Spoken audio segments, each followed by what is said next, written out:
Now to the story that is sending waves of astonishment through the sports world. The one-time star tight end for the New England Patriots, Aaron Hernandez, was found dead in his prison cell this morning on the same day when his former teammates from the Patriots were at the White House celebrating a Super Bowl win. 2012 was the pinnacle of Aaron Hernandez's existence on this increasingly crazier world we all happen to share. The star NFL tight end signed a 5-year contract to the tune of $40 million, caught a touchdown pass in the Super Bowl, and got engaged to his high school sweetheart, who then gave birth to his first child. The following year, he was charged with murder and dropped from the Patriots roster.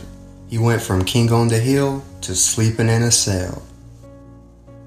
Aaron Hernandez was born on November 6, 1989, in Bristol, Connecticut, into a life of turmoil. His father, Dennis, was a janitor, and his mother, Terry, a secretary. When Aaron was just 6 years old, he was forced to perform oral sex on a teenage boy, which carried on for years. He was also frequently beaten by his alcoholic father, oftentimes showing up to school and practice with abuse signs worn on his face and body.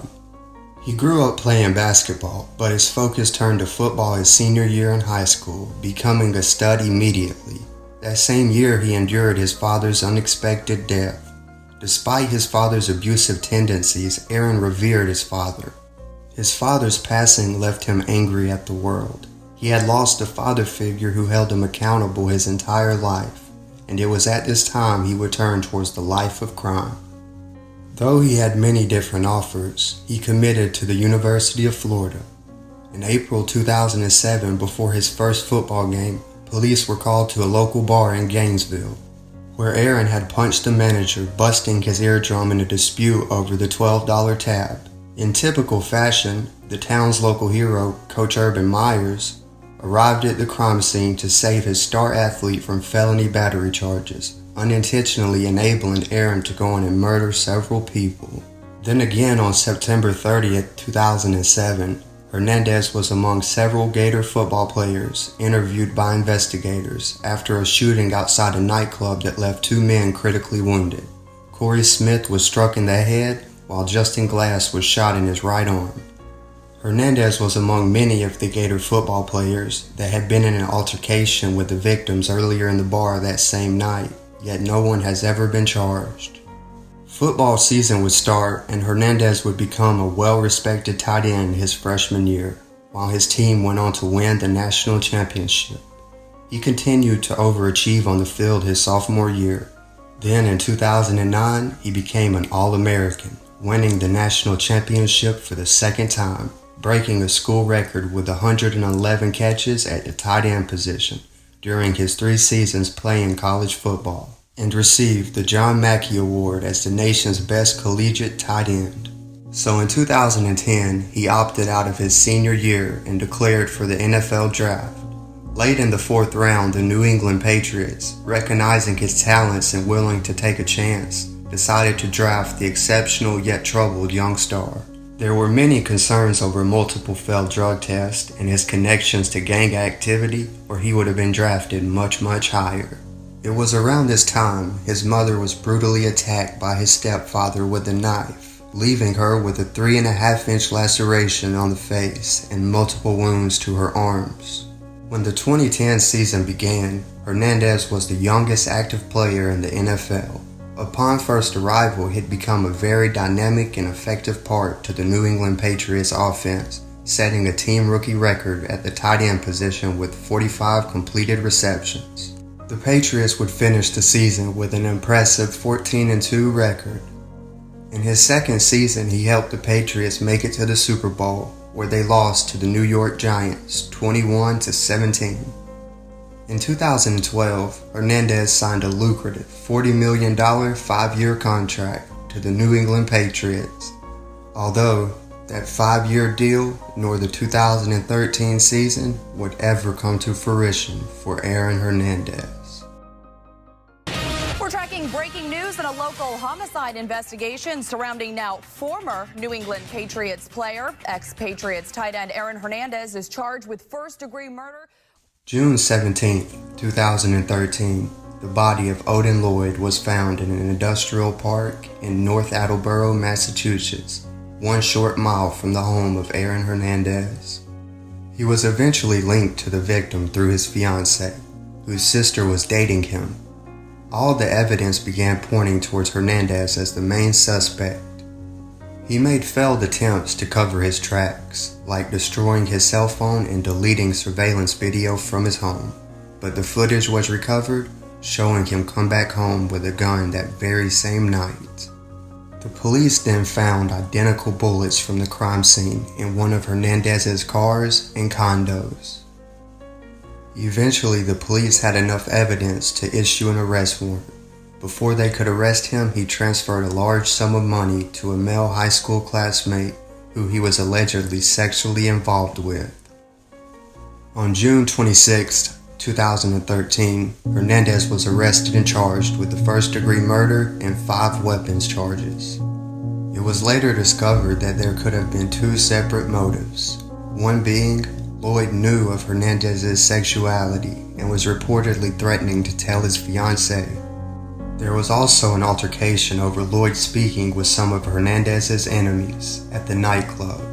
So with the assistance of 2 friends, Hernandez lured Lloyd to the industrial park where he was shot multiple times, leaving him for dead. He was also under investigation in relation to a 2012 drive-by shooting in Boston that took the life of 2 men. In May 2014, charges for the 2 murders were brought against him.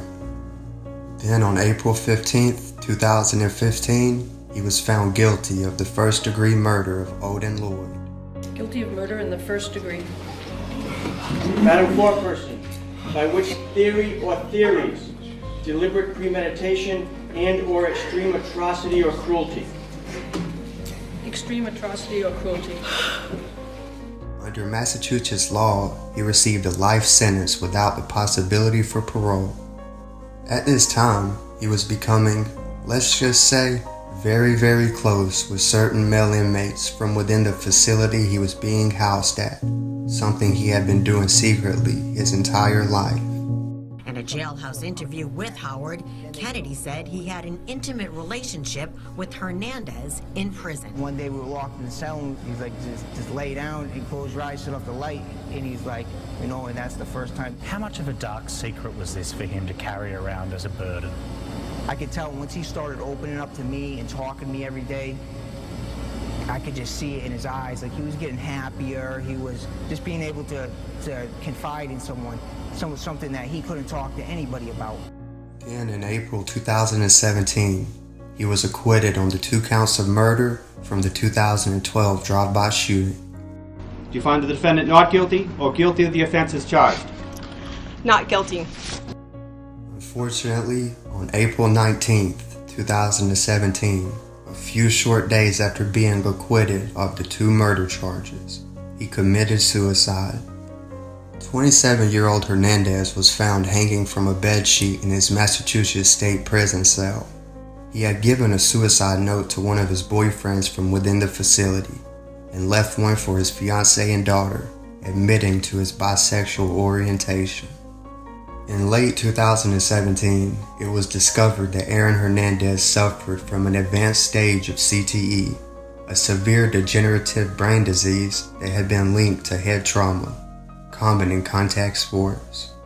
Currently, there isn't a test for the disease and can only be diagnosed upon autopsy. So it's alarming. A guy 27. I knew Aaron Hernandez. You know why? Because Urban Meyer's a good friend of mine.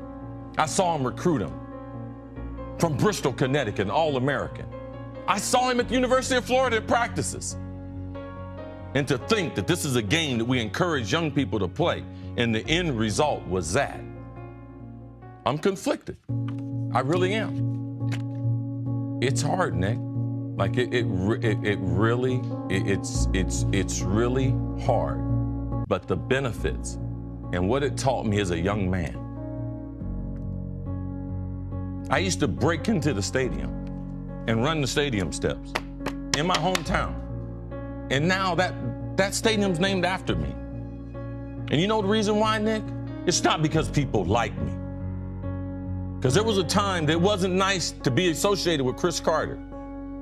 But the reason why my name is on that field is because of damn football, not nothing else.